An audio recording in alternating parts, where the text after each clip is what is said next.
Halo, perkenalkan kami dari kelompok 4 ingin mempresentasikan tentang strategi manajemen dari PT Ultrajaya Milk Industry. Kelompok 4 berisikan Kristal Putrajana, Felix Karganisti, Immaculata Frigidita Aurelia, dan Samuel Agustinus Kartono. Pertama-tama saya akan menjelaskan tentang profil dari PT Ultrajaya. PT Ultrajaya Milk Industry and Trading Company (Tbk) adalah suatu perusahaan yang memproduksi minuman terkemuka di Indonesia. Pada awalnya, perusahaan ini adalah perusahaan rumah tangga yang didirikan pada tahun 1958 di Bandung, Jawa Barat. Lalu, perusahaan ini berlanjut menjadi sebuah perseroan terbatas pada tahun 1971. Ultrajaya awalnya hanya mengembangkan produk susu saja, namun seiring dengan diversifikasi perusahaan, Ultrajaya Milk berinovasi yaitu dengan menciptakan produk jus yang diberi nama Buahvita Gogo. Perusahaan Ultrajaya juga mengembangkan banyak varian minuman seperti teh kotak, sari asam asli, dan sari kacang hijau. Seiring dengan perkembangannya, Ultrajaya berperan sebagai pemain utama dalam produksi susu cair di Indonesia. Hal ini dibuktikan dalam catatan kapasitas produksi yang mencapai 1 juta liter tiap harinya. Dengan hal itu, total produksi dari perusahaan telah menyerap 90% di pasar domestik. Produk-produk Ultrajaya pun tidak hanya menjangkau permintaan domestik saja, melainkan sudah merambah ke pasar internasional seperti negara-negara ASEAN serta negara lain di Afrika serta Nigeria. Oke, di sini saya akan menjelaskan tentang visi dari perusahaan PT Ultramilk. Visi, perseroan adalah menjadi perusahaan industri makanan dan minuman yang terbaik dan terbesar di Indonesia, dengan senantiasa mengutamakan kepuasan konsumen, serta menjunjung tinggi kepercayaan para pemegang saham dan mitra kerja perusahaan. Yang kedua adalah misi. Misi perseroan yakni menjalankan usaha dengan dilandasi kepekaan yang tinggi untuk senantiasa berorientasi kepada pasar atau konsumen dan kepekaan serta kepedulian untuk senantiasa memperhatikan lingkungan yang dilakukan secara optimal agar dapat memberikan nilai tambah sebagai wujud pertanggungjawaban kepada para pemegang saham.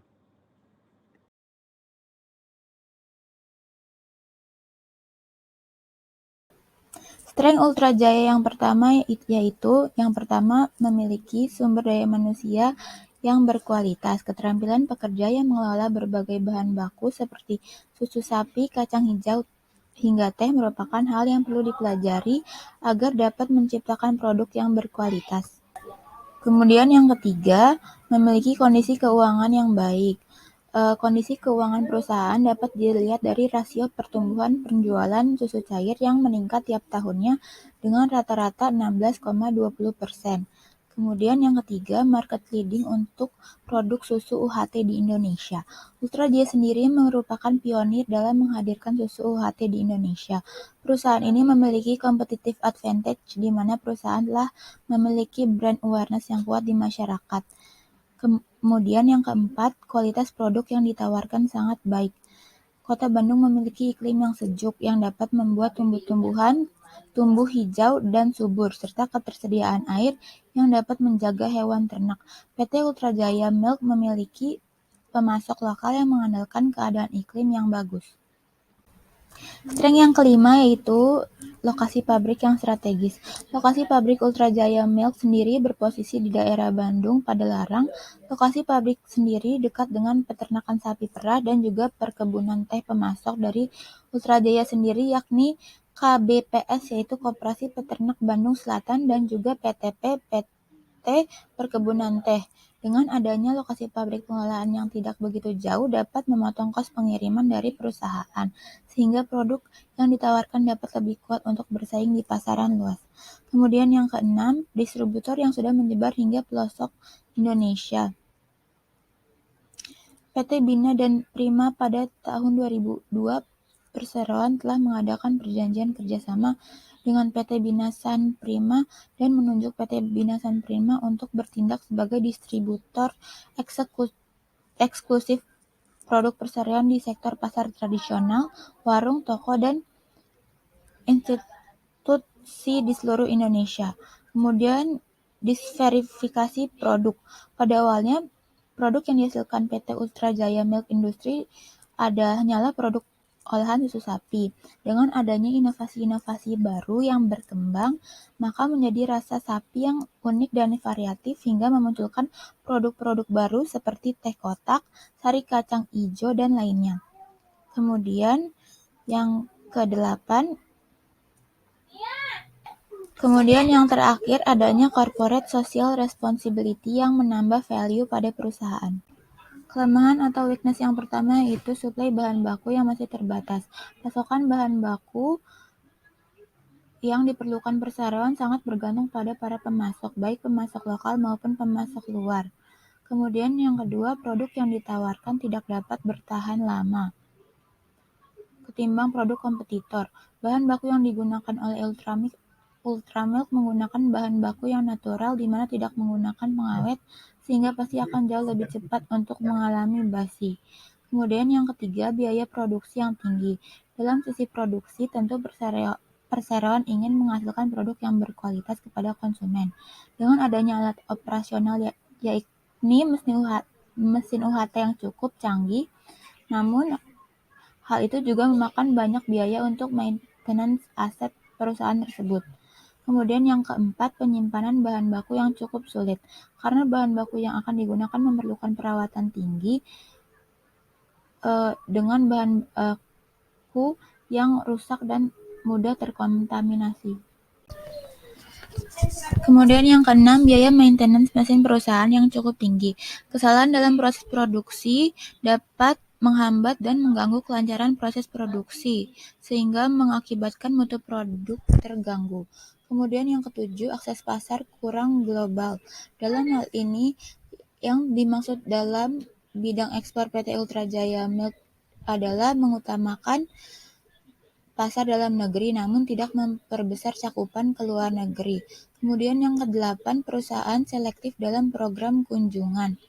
Perusahaan sangat selektif untuk kunjungan-kunjungan ke daerah, hanya daerah tertentu saja. Kemudian yang kesembilan, kurangnya memperhatikan program CSR. Program CSR tidak terlalu dikembangkan merata di banyak daerah dan kurangnya perhatian terhadap program CSR. Kemudian yang ke-10, beasiswa hanya untuk area lokal. PT Ultra Jaya Milk memberikan beasiswa, namun beasiswa yang diberikan hanya untuk daerah lokal sekitaran pabrik. Berikut merupakan EV matrix yang sudah kelompok kami buat. EV matrix disusun berdasarkan dari strength yang memiliki tingkat yang paling penting sampai yang paling tidak terlalu penting. Berikut adalah EV matrix mengenai weakness dengan total skor 6,03. Kemudian terdapat opportunity atau peluang dalam perusahaan ini, yaitu yang pertama, kemajuan teknologi pengolahan susu. Dalam sisi teknologi, perusahaan mampu menciptakan berbagai inovasi baru dengan berbagai macam rasa susu, teh, dan minuman kesehatan lainnya menggunakan teknologi yang canggih. Kemudian yang kedua, adanya event-event yang membuka kesempatan bagi perusahaan untuk menjadi sponsor. Dengan adanya event yang membuka kesempatan untuk menjadikan Ultra Jaya sebagai sponsor, Ultra Jaya dapat mempromosikan produknya semakin luas dan dapat dikenal oleh masyarakat. Kemudian yang ketiga, adanya kebutuhan susu di seluruh dunia. Dengan adanya kebutuhan susu ini dapat mencari informasi negara yang paling banyak mengkonsumsi susu tetapi belum dipenuhi oleh pasar lokal. Yang keempat, daya beli masyarakat Indonesia yang meningkat akan mendorong konsumsi susu untuk nutrisi. Sifat konsumerisme masyarakat Indonesia akan mendorong konsumsi susu untuk nutrisi. Masyarakat zaman sekarang sudah lebih aware tentang pentingnya mengkonsumsi susu untuk kesehatan tulang. Yang kelima, tingkat mengkonsumsi susu. Dengan mengetahui tingkat konsumsi susu, kita bisa memberikan data kepada masyarakat atas rendahnya tingkat konsumsi susu dan pentingnya pastinya masyarakat akan semakin sadar bahwa susu sangat berguna untuk kesehatan mereka. Yang keenam, tren masyarakat yang sudah memakai sosial media. Pada zaman sekarang, sosial media berperan penting dalam kehidupan sehari-hari. Tentunya hal ini juga berperan penting dalam meningkatkan strategi komunikasi perusahaan. Perusahaan tetap bisa melakukan pendekatan kepada konsumennya melalui media sosial seperti Instagram. Kemudian yang ketujuh, melakukan kolaborasi dengan girl band Korea. Dan melakukan kolaborasi ini, para penggemar girl band Korea tentunya akan berminat untuk membeli produk Ultra Jaya. Promo yang diberikan seperti membeli 4 Ultra Milk akan mendapat 1 photocard, akan meningkatkan penjualan. Kemudian yang kedelapan, meningkatkan kesadaran masyarakat terhadap kebutuhan produk minuman sehat. Zaman sekarang, terutama masyarakat kelas menengah dan atas sudah mulai sadar terhadap kesehatan, salah satunya dengan minum susu. Threat atau ancaman untuk PT Ultra Jaya yang pertama adalah kebijakan pemerintah dengan adanya tingkat pajak yang cukup tinggi. Pemerintah melakukan kenaikan pajak karena beberapa alasan, yaitu bisa terjadi karena meningkatnya inflasi, meningkatnya nilai tukar rupiah, dan meningkatnya tingkat suku bunga. Kemudian yang kedua, masuknya pesaing baru. Pesaing baru terjadi di dunia bisnis karena adanya suatu kesamaan dalam penciptaan sebuah produk. Kemudian yang ketiga, tingkat konsumsi susu di Indonesia yang masih rendah. Karena tingkat konsumsi yang rendah, maka produksi susu sering diabaikan oleh masyarakat Indonesia. Yang keempat, kenaikan harga BBM. Kenaikan harga BBM terjadi karena semakin besarnya beban subsidi dan ketidaktepatan sasaran pemberian subsidi BBM. Minat pembelian masyarakat semakin berkurang untuk membeli produk Ultra Jaya karena pendapatan masyarakat yang berkurang.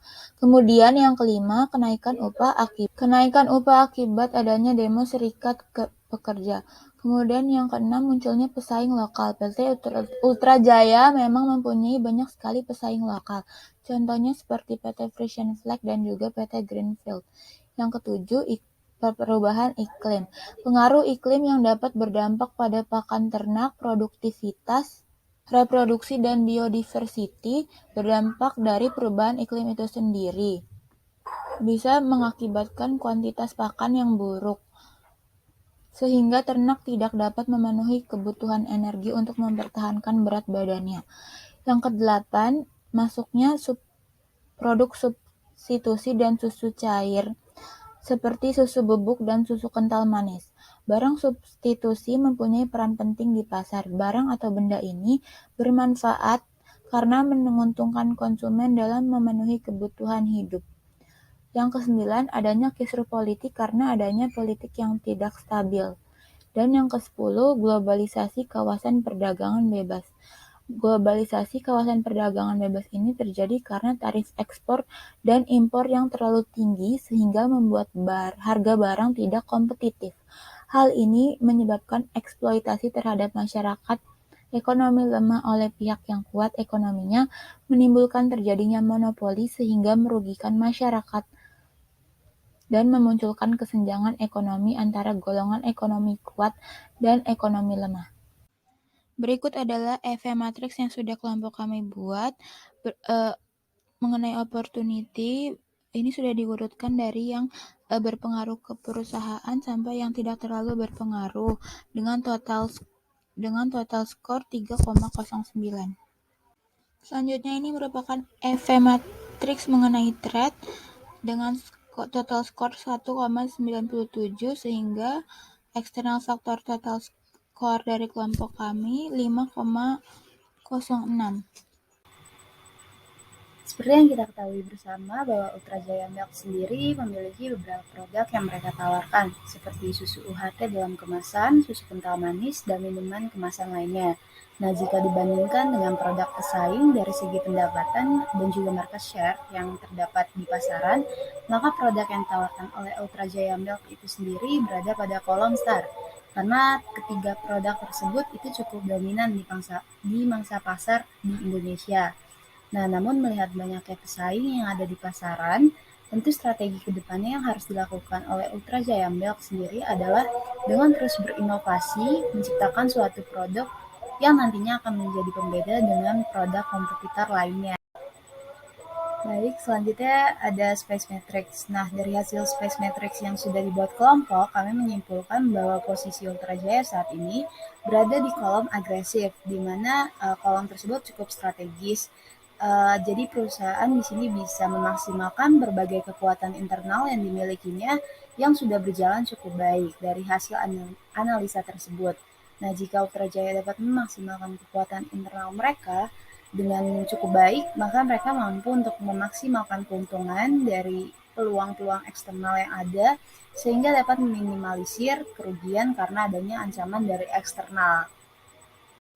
Berdasarkan analisis QSPM yang ada di layar, strategi yang disarankan adalah yang pertama backward integration, di mana strategi ini diarahkan pada PT Ultra Jaya yang penuh dengan tekad memberikan kualitas produk yang terbaik, mulai dari bahan baku yang bekerja sama dengan produsen susu dan memiliki saham di dalam produk jadi. Sistem quality control yang ketat diimplementasikan tidak hanya produk tetapi juga produksi dan proses penyimpanannya. Lalu yang kedua ada product development. Untuk menciptakan kualitas produk dan pasar yang sesuai spesifikasi untuk memberikan produk dan menjadi pemimpin pasar di pasar domestik.